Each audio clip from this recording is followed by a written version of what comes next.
A Bíblia diz, no livro de João, no capítulo 5, nos versículos de 1 a 47. Passadas essas coisas, havia uma festa dos judeus, e Jesus foi para Jerusalém.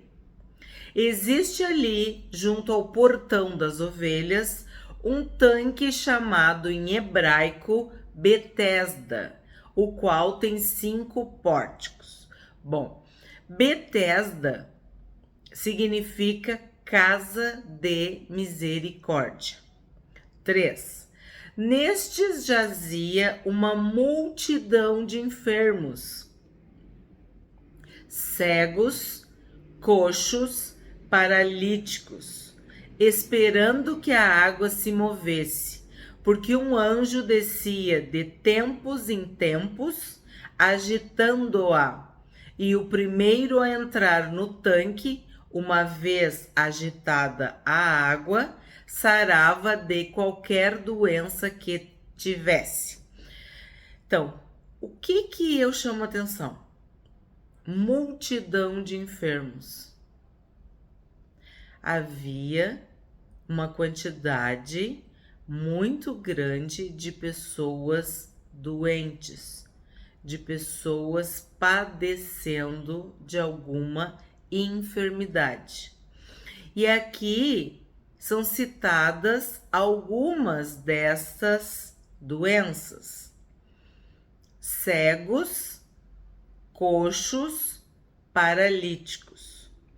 Então, tu pode pensar do ponto de vista físico e natural, doença, mas tu também pode pensar que a gente viu enfermidade no sentido de um adoecimento emocional e ou espiritual. Cegos são aqueles que não enxergam, mas cegos também podem ser aqueles que tiveram a sua visão diminuída, se tornou deficiente. O Deus deste século cegou o entendimento. Então, existem pessoas que são cegas do ponto de vista físico, mas existem pessoas cegas do ponto de vista emocional e espiritual. Coxos. O que são coxos? Coxos são aleijados, né? Mancos. Pessoas que caminham e tropeçam. Pessoas que andam e caem. Pessoas que não conseguem seguir firmes, fortalecidas, constantes. Mesma coisa. É físico? Sim, pode ser. É espiritual? Sim, pode ser. É emocional? É uma pessoa que tudo que ela começa, ela não termina? É uma pessoa que tem um desânimo, uma preguiça, uma procrastinação, uma falta de iniciativa e de, como se diz, acabativa, não consegue acabar, terminar, concluir, entregar um bom trabalho, um bom serviço, um bom estudo.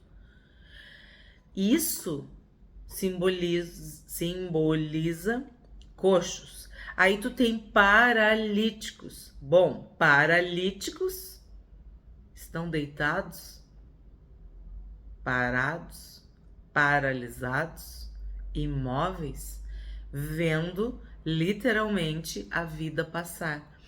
E aí, de novo, temos que falar. Isso pode ser corpo, alma e espírito, ou corpo, alma ou espírito. Então é importante falar sobre isso, porque nós estudamos tanto em Mateus quanto em Marcos, Lucas e agora em João, a questão das doenças versus enfermidades, de que muitas questões são espirituais, com sintomas físicos, e outras eram doenças físicas, ponto. Mas o que a gente destaca? O que chama atenção? Que era uma multidão de enfermos, era uma multidão de doentes, era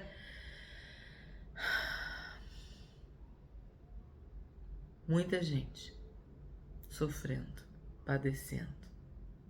E aí vem o que essas pessoas estavam fazendo ali, especificamente neste tanque Betesda, buscando misericórdia, casa de misericórdia, esperando a graça de Deus se manifestar, a bondade de Deus permitindo que eles fossem curados.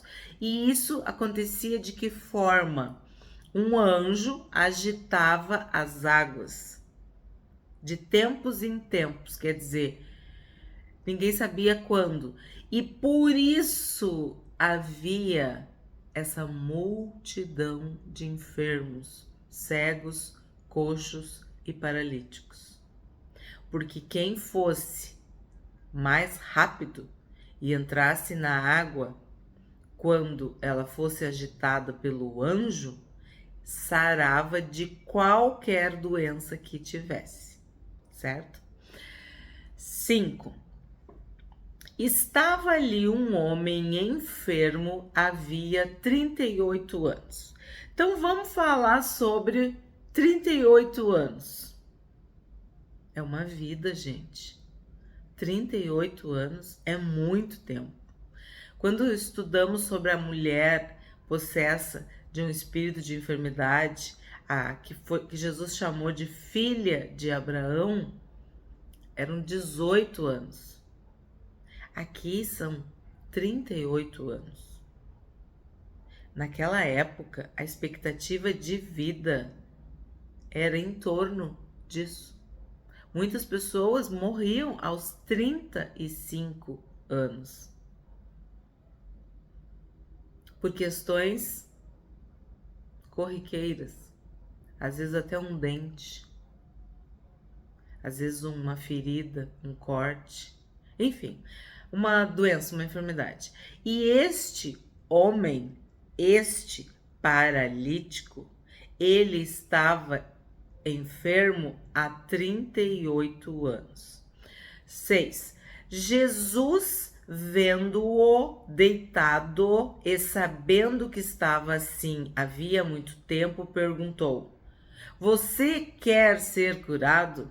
Então, Jesus sempre prestando atenção, observando, atento, consciente. Então, Jesus vendo-o deitado, tipo, esse que tá deitado é que não vai conseguir chegar, né? E sabendo. Aí a gente tem que pensar, Jesus estava vendo e Jesus estava sabendo. Aí tu pode pensar, quem sabe Jesus já conhecesse esse homem, já soubesse a história, o que ele tinha feito ou deixado de fazer, mas também pode ser discernimento espiritual, sabendo tudo que este homem tinha feito e tudo que tinha pedido, enfim. A gente não sabe o que Jesus estava sabendo. A gente sabe que Jesus fez uma pergunta. E essa pergunta é incrível. Porque a partir do momento que Jesus estava ali, que Jesus estava vendo e que Jesus estava sabendo, Jesus perguntou: você quer ser curado? Tipo, tu quer ser curado mesmo? Aí o enfermo respondeu: Senhor, não tenho ninguém que me ponha no tanque quando a água é agitada. Quando tento entrar, outro enfermo chega antes de mim. Daí eu te pergunto, essa resposta tá de acordo com a pergunta? Senhor Jesus perguntou para ele: tu quer ser curado? E ele, mamá, papapá, tá. Começa a dar desculpa, começa a dar uma explicação. Eu chamo isso de blá blá blá, porque quando a pessoa começa a falar coisas que não tem nada a ver, não sei se é até questão de professora, quando a criança não tinha resposta, para mim parece que eu tô escutando isso, blá blá blá blá, quer dizer, não tem sentido, não tem nenhuma lógica, não tem nenhuma importância aquela conversa. Jesus, o Senhor Jesus está perguntando, tu quer ser curado? E ele, não tenho ninguém que me ponha no tanque quando a água é agitada, quando tento entrar. Outro... Sabe o que parece isso para mim? Isso é a minha leitura dessa situação. Não sei o que vocês pensam, mas olha só. É muito comum hoje em dia a gente falar essa expressão. Quem é bom em desculpas não é bom em mais nada. Quem fica dando explicação, desculpa, justificativa, não é bom em mais nada. Porque o tempo que tu passa explicando, justificando, desculpando, é porque tu não tá trabalhando, é que tu não tá estudando, é que tu não tá te esforçando. É aquela coisa de botar culpa nos outros. Vamos analisar se não é. Não tenho ninguém que me ponha no tanque. Então já começa como a gente diz hoje, o mimimi. Eu não tenho ninguém que me ponha no tanque quando a água é agitada. Quando tento entrar, então quer dizer, ele não estava sempre querendo entrar, ele tentava entrar. E outro enfermo chega antes de mim. Então, não era essa a resposta certa. Jesus está diante de ti e te pergunta, tu quer ser curado? Aí tu tem que dizer, sim, eu quero. É o que eu mais quero. Há 38 anos eu espero. Por isso, quero ser curado. Qualquer outra resposta seria mais condizente com a situação do que esse blá, blá, blá. Aí, o Senhor Jesus, no 8, então Jesus lhe disse, levante-se, pegue o seu leito e ande. De novo, eu não sei se é porque uma experiência de professora, quando tu tem diante de ti uma pessoa que está querendo te enrolar, ou que já está enrolada e não percebe, também tem isso. Tu não pode ficar fazendo muita conversa, muita pergunta, muito nhenhenhé com a pessoa, porque ela também não vai sair do lugar. Então, olha que interessante. Jesus fala 3 ordens no imperativo. O imperativo. Levante-se. Isso é uma ordem. Te levanta. Pegue o teu leito. É outra ordem. E anda.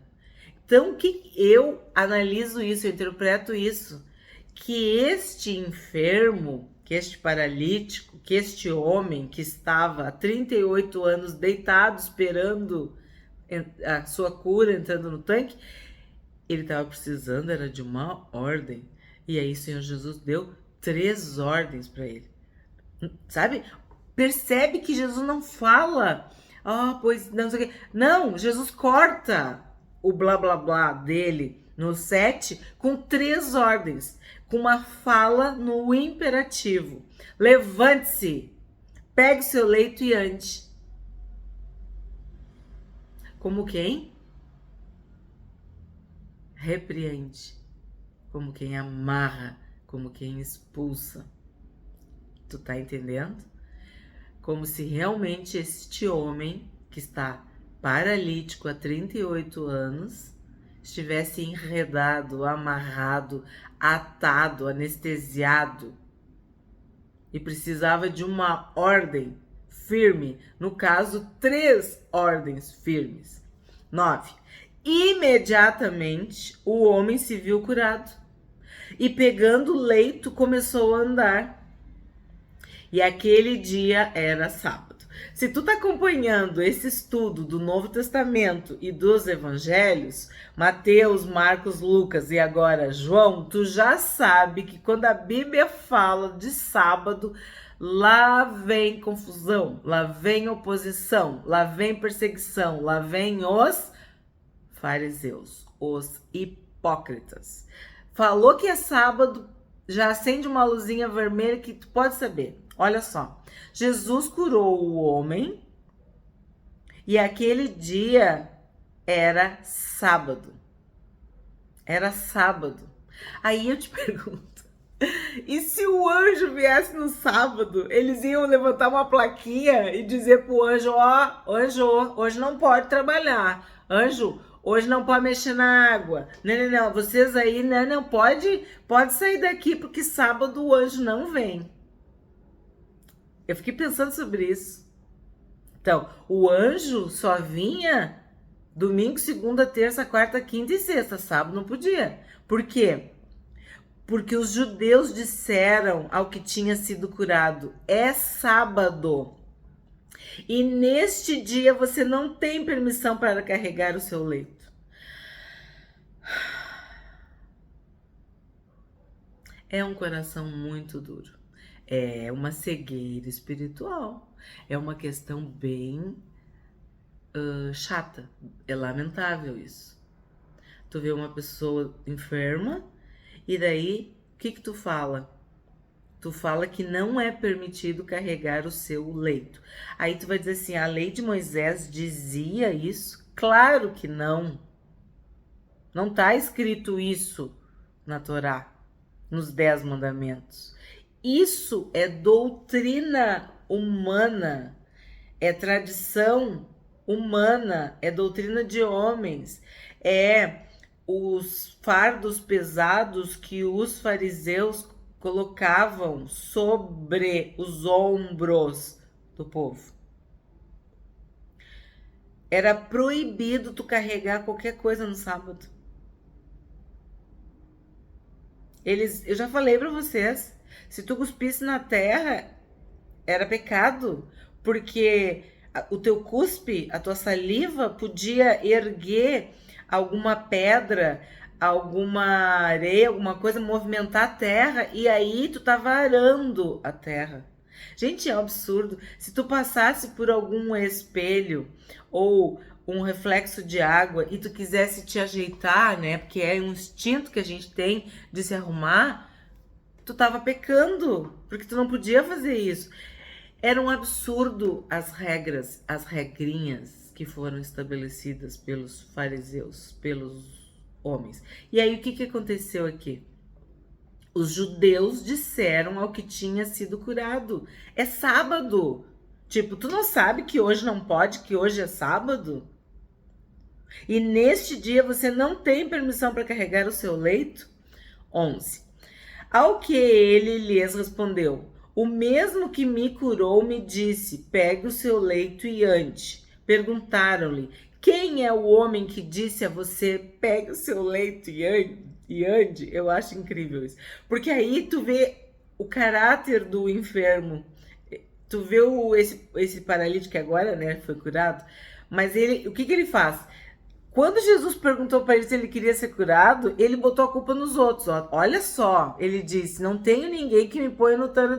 Quando tento, outro chega antes de mim. Então, o assunto não era esse. A pergunta era, tu quer ser curado? Tipo, tu pergunta pra pessoa qual é o nome da pessoa. E a pessoa diz, eu tenho tantos anos. Ou tu pergunta qual é a tua idade. Aí a pessoa responde o nome dela. É isso, Jesus perguntou, tu quer ser curado? E ele, não, eu não tenho ninguém que me ponha no tanque quando a água é agitada, quando eu tento entrar e tal. E aí quando os judeus perguntaram para ele por que ele estava carregando, se ele sabia que era sábado e não podia, ele disse, o que me curou disse que era para eu pegar o leito e andar. E aí eles, quem é o homem que disse a você, pega o seu leito e anda? Então, é um absurdo isso, gente. É um absurdo. Aí vamos pro 13. Aquele que tinha sido curado não soube responder, porque Jesus tinha se retirado por haver muita gente naquele lugar. Então, Jesus não queria precipitar as coisas, ele não queria que o povo se agitasse, a multidão se agitasse, ou que outros também quisessem ser curados e não era. Enfim, a gente não sabe. Só sabe que Jesus se retirou, porque tinha muita gente naquele lugar. Então, muita gente, tumulto, agito, confusão. 14. Mais tarde, Jesus o encontrou no templo. Ele disse, olhe, Você foi curado. Não peque mais, não peques mais, para que não lhe aconteça coisa pior. Aí eu quero falar para vocês. Jesus adverte o homem. Eu interpreto isso como uma advertência do Senhor Jesus no templo. O que ele estava fazendo? O que ele estava falando? Ele queria muito ser curado, né? Que Jesus fala isso para ele. Olha, tu já tá curado? Tu não peques mais? Tu não apronta mais nenhuma? Para que não te aconteça coisa pior? Aí eu penso, o que pode ser pior do que ficar paralítico? Será que é morrer? Será que é ir pro inferno? O que Jesus estava falando, né? Aí olha só o que acontece. Nós vimos em algumas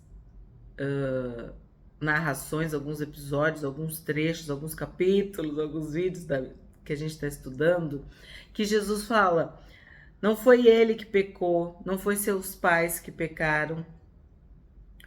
E a gente discutiu, né, debateu, conversou sobre isso, de que sim, isso é algo que existia na época.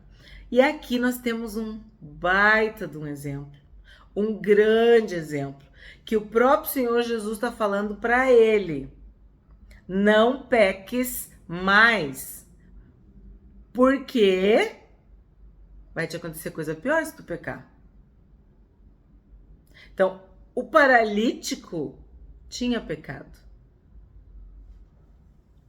Essa enfermidade era fruto de pecado. Porque tá bem claro quando Jesus tá falando para ele. Tu tá curado. Mas tu não pode pecar de novo. Tu não pode pecar mais. Tu tem que parar de pecar. Porque senão vai te acontecer coisa pior. Vocês entendem assim também? É uma advertência. É um sinal de alerta. E para nós é um ensino. É uma lição. Sim, existem questões profundas, complexas a respeito das doenças, das enfermidades e da libertação.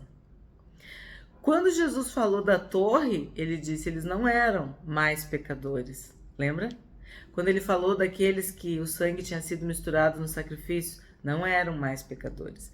Mas este paralítico, que estava enfermo há 38 anos, é um exemplo do outro lado, da outra face da moeda, de que sim, às vezes não é pecado e às vezes é pecado. E no caso desse tá bem claro, não peques mais, porque se tu pecar, vai acontecer coisa pior. 15. O homem se retirou e disse aos judeus que tinha sido Jesus quem o havia curado.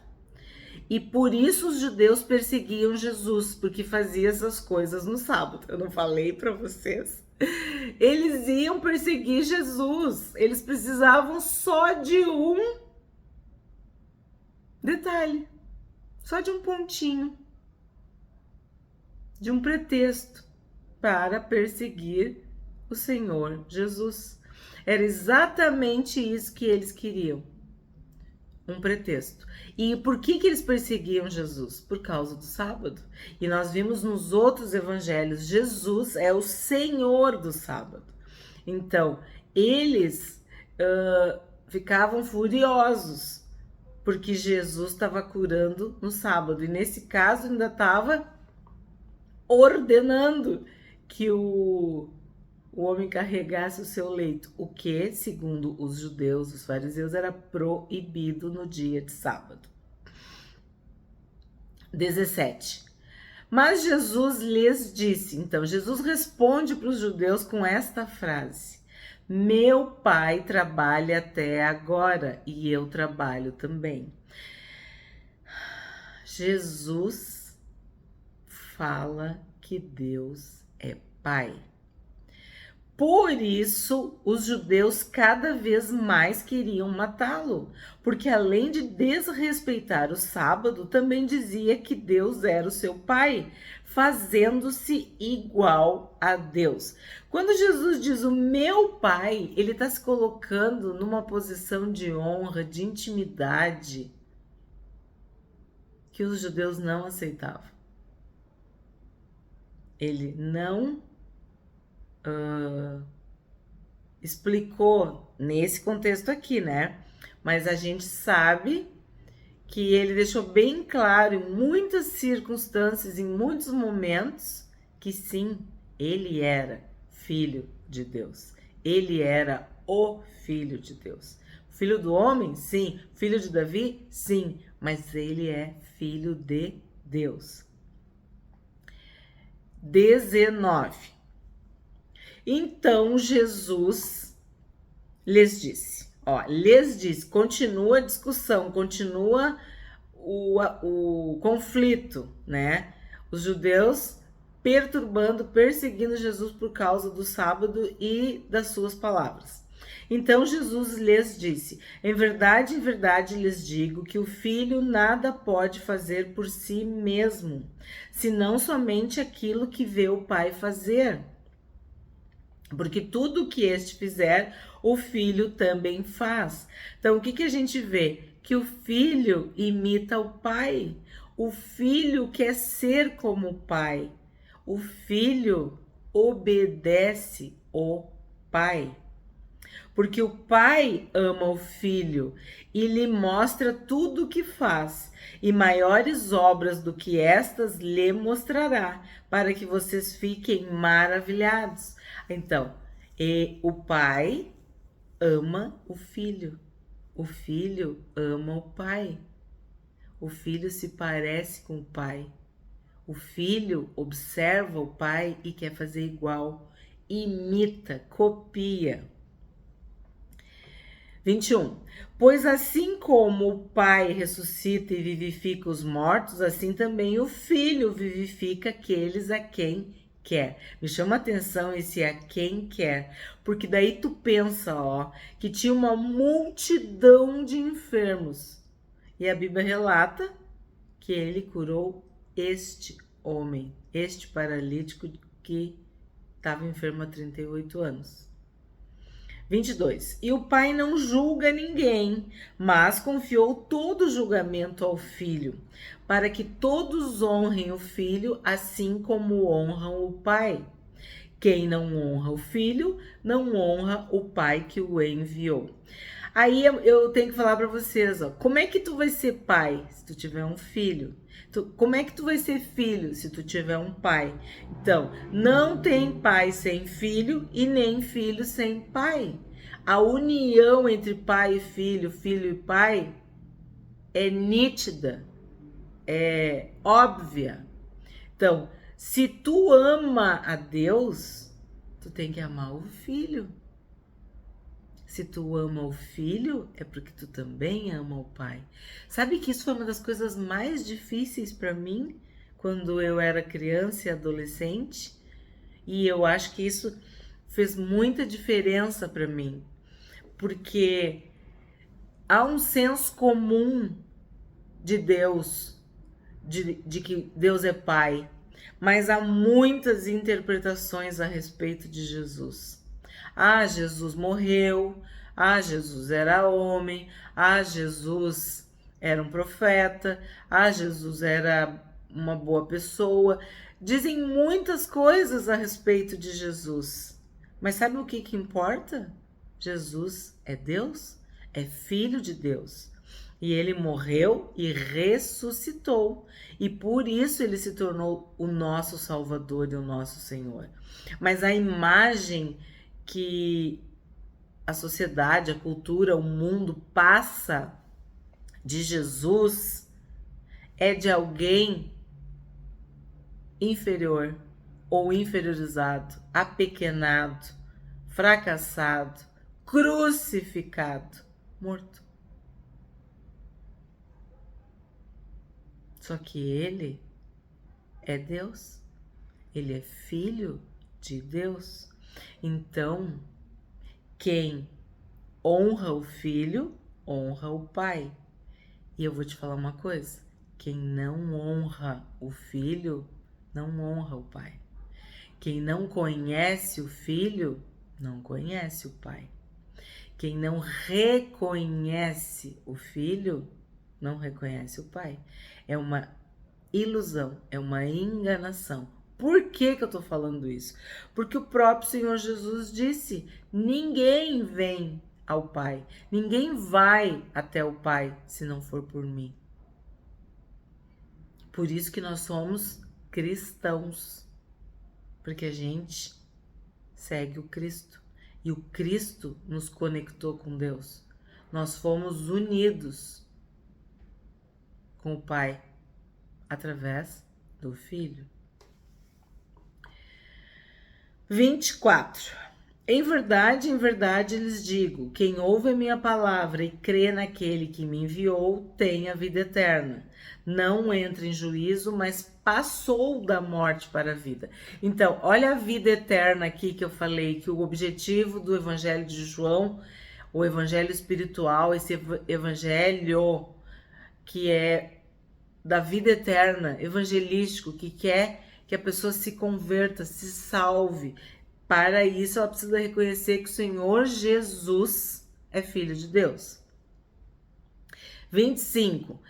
Em verdade lhes digo que vem a hora, e já chegou, em que os mortos ouvirão a voz do Filho de Deus, e os que a ouvirem viverão. Porque assim como o Pai tem vida em si mesmo, também concedeu ao Filho ter vida em si mesmo. Ele deu autoridade para julgar, porque é filho do homem. Aí aqui é muito, como é que é assim, chocante, não sei se seria essa palavra. Algo, como é que Jesus fala isso? Ele fala, pensa que quem está ouvindo são os judeus. Ele fala que ele é o filho de Deus e ele fala que ele é o filho do homem. Isso é uma teologia, porque Jesus veio em carne e osso, mas ele era Deus. E talvez isso também complique as pessoas. Faça com que as pessoas não consigam entender do que se trata. Então, olha só. Ele é filho de Deus, ele é filho de Davi e ele é filho do homem. Então, vamos ver. A gente acabou de ver. Ele é filho de Deus porque o pai dele é Deus. Então, ele tem o mesmo DNA, a mesma genética, a mesma natureza paterna, a mesma natureza divina. Ele é Deus. Jesus é Deus. Jesus é filho de Deus. Mas ele também é filho de Davi. Ele é descendente da linhagem real. Ele é rei. Ele é o Messias prometido. A lâmpada que nunca se apagará. Que nunca se apagaria. E aí ele diz que é filho do homem. E a gente estudou. O que é filho do homem? É o filho do homem. O filho do homem é o servo sofredor. É o servo humilde. É o servo obediente. É aquele que vai ser morto. É aquele que vai ser humilhado. É aquele que vai ser preso, que vai ser torturado, que vai ser debochado, zombado. Esse é o filho do homem. Então a gente vê o ministério tríplice do Senhor Jesus. O Cordeiro de Deus que tira o pecado do mundo. Então, o que o Cordeiro? Ele tinha que ser sacrificado. Ele tinha que derramar o seu sangue. Ele era filho do homem. Ele é rei. Ele veio da linhagem de Davi, ele cumpriu as profecias. Ele é o Messias, ele é o Cristo, ele é ungido. E ele é Deus, ele é filho de Deus. Não fiquem maravilhados com isso. Ó, tá aí, ó, isso é uma forma de dizer, isso é maravilhoso, explicar isso. Não fiquem maravilhados com isso, porque vem a hora em que todos os que se acham nos túmulos ouvirão a voz dele e sairão. os que tiverem feito bem para a ressurreição da vida, e os que tiverem praticado o mal para a ressurreição do juízo. Então, o Filho de Deus, o Filho do homem, o Filho de Davi, salva. Ele é salvador. 30. Eu nada posso fazer por mim mesmo, assim como ouço, julgo. O meu juízo é justo, porque não procuro a minha própria vontade, e sim a daquele que me enviou. É a mesma coisa que acontece conosco. O que nós devemos fazer? A nossa vontade ou a vontade de Deus? Nós devemos buscar conhecer e obedecer à vontade de Deus, assim como o Senhor Jesus fez. Outro é o que dá testemunho. Não, desculpa, pulei 31. Se eu dou testemunho a respeito de mim mesmo, meu testemunho não é verdadeiro. Outro é o que dá testemunho a respeito de mim, e sei que o testemunho que ele dá a respeito de mim é verdadeiro. Vocês mandaram mensageiros a João, e ele deu testemunho da verdade. Eu, porém, não recebo testemunho humano, mas digo essas coisas para que vocês sejam salvos. Aí agora ele vai falar sobre João. João era a lâmpada que estava acesa e iluminava, e por algum tempo vocês quiseram se alegrar com a sua luz. Mas eu tenho maior testemunho que o de João, porque as obras que o Pai me confiou para que eu as realizasse, essas que eu faço testemunham a meu respeito de que o Pai me enviou. Então Jesus está dizendo que se eles respeitavam João, pelas obras que João fazia, eles tinham que respeitar Jesus, porque Jesus fazia obras muito maiores do que João. 37.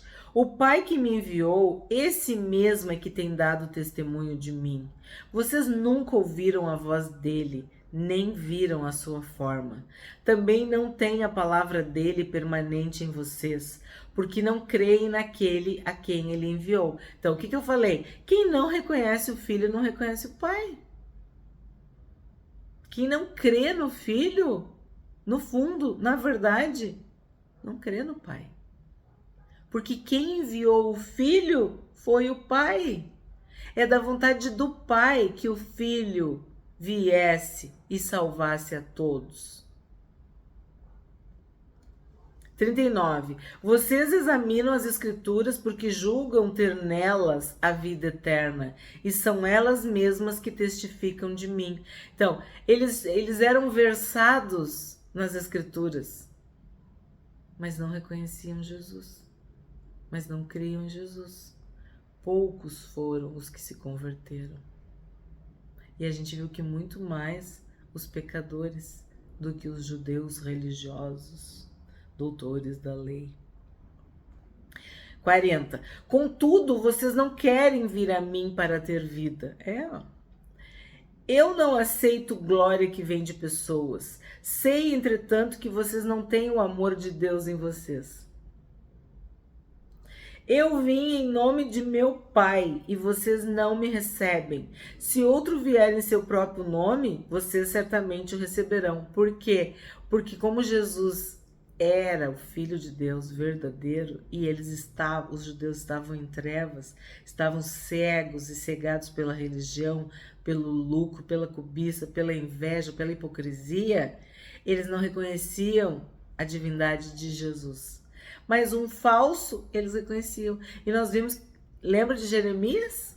Como a gente estudou, era a mesma coisa. A quem profetizava mentira e falsidade, esses eles gostavam, apoiavam. Mas quem falava a verdade, eles batiam, prendiam, faziam maldade contra Jeremias. 44.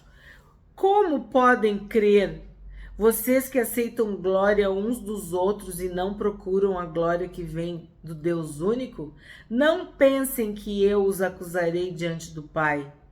Quem acusa vocês é Moisés, em quem puseram a sua esperança. Sim, Jesus não precisava acusar porque eles estavam ferindo a própria Escritura, a própria Bíblia, a própria palavra de Deus, né? Que ele resume em Moisés. Porque se vocês de fato crescem em Moisés, também creriam em mim, pois ele escreveu a meu respeito. Se, porém, não creem nos escritos dele, como crerão nas minhas palavras? Então, eles estavam totalmente perdidos dentro da palavra de Deus, dentro das escrituras, dentro da religião. Eles estavam longe, muito longe. Por isso não reconheciam o Senhor Jesus. O que a gente aprende hoje? Que Jesus perguntou ao paralítico: queres ser curado? Tu queres de verdade? Tu quer mesmo ser curado? E ele o curou. Mais tarde, Jesus o encontrou no templo e disse: olha que já estás curado. Não peques mais, para que não te suceda coisa pior. Então a gente percebe que o Senhor Jesus adverte: não peques mais. Meu pai trabalha até agora e eu trabalho também. O pai ama o filho. Quem não honra o filho, não honra o pai que o enviou. A fúria dos judeus era que Jesus chamava Deus de pai. Era que Jesus era filho de Deus. E eles não aceitavam isso.